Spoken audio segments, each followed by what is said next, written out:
þarna ég til dæmis í boxi og þetta var svona sett upp sem grín þegar hann alltaf lemja fatlaðan, þetta var íþróttakennarinn minn. Og ég tók þátt í þessu, þetta var svona bootcamp tími, alveg hrikalega hjá hann. Og þetta Torben sem ég segi, ég myndi bara vilja flytja hingað inn og fá til þess að kenna bara öllum íþróttakennurum og bara öllum þjálfurum í íþróttahreyfingunni og allt bara eitthvað íþróttir af því að mér finnst vanta rosalega þetta viðhorf að fatlaðir séu velkomnir með óföllum og þá sérstaklega í kontaktsport. Og hérna ég líka komin úr íþróttum og búin að vera morguninn í sund, nei, var ekki sund eftir þetta. Það var alltaf sund. Já, ok, ég var allavega í þetta skipti, þetta var þegar við vorum búin að vera úti og við hefum verið sendt út að hlaupa í hún rétt. Og ég gleymdi stólnum mínum þannig að ég fór á grindinni og hljóp með þeim. Og hann sundlaugin. Og eins og þið sjáið, það stökkbretti þarna. Og ég var bara, mér var kippt þarna upp og kastað svo niður og ég lenti á maganum og þetta þarf ekki að vera svo sýnafullt. Nei, það sem að geta að búningsklefinn var í rauninni á efri hæðinni og það voru alveg svona tröppur niður. Og það sem að geta sko, þegar ég fór með henni út, þá hafði ég hitt hana tvisvar. Einu sinni farið í prufu og einu sinni mætti ég mat til foreldrannar. Og þegar ég fór með henni til Úldum, þá fór ég með manneskju sem að ég þekkti ekki á stað sem ég vissi ekki að vera til og talandi eitthvað tungumál sem ég var löngu búin að gleyma.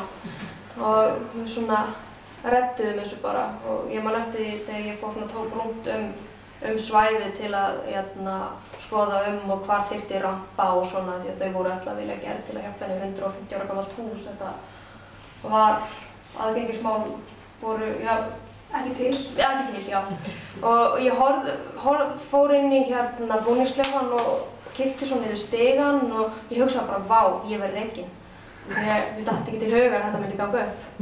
En við einhvern veginn fundum út úr þessu að hún einhvern veginn svona hoppaði niður haldandi í mig og haldandi í handriðið og þannig fórum við alveg oft á dag niður þennan stiga. Og það sem að geta að þeir eru rosalega afmyndir þarna í Danmörku, það er hægt að sækja alla þjónustu eða þarf eitthvað til kommunar. Þar er það bara hægt að fá ráðgjafa. Þeir eru til og með að þekkja mig fyrir að vera alltaf að hringja með bílum hjálpartæki. Og þeir komu mér í samband, eða okkur í samband þegar Eva var alveg að fá nóg, þá komum við í samband við slátrara til að slátra mér. Já, það eru sjúkraþjálfara, já, þegar ég kom þér ekki í spelkvölda lengur.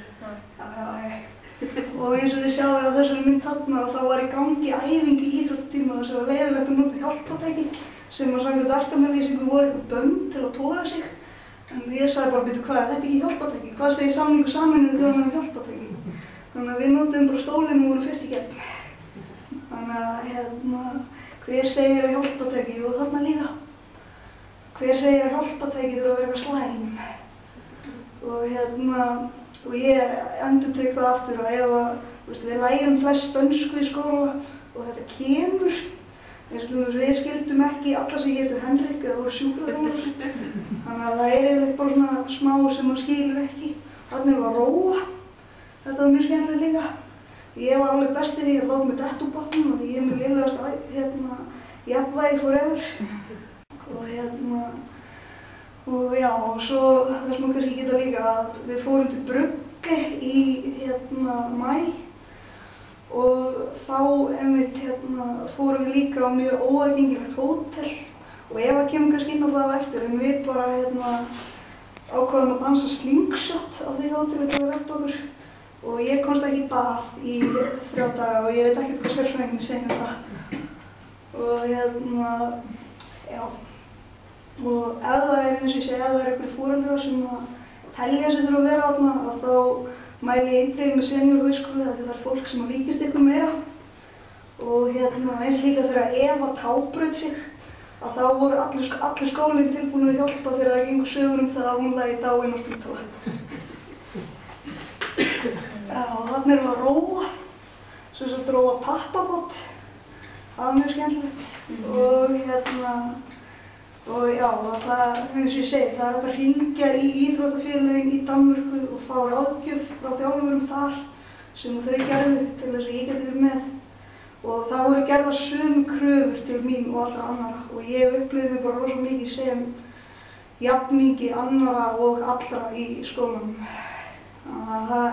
Ég gerði ekki neitt sem hinir gerði ekki eða eitthvað.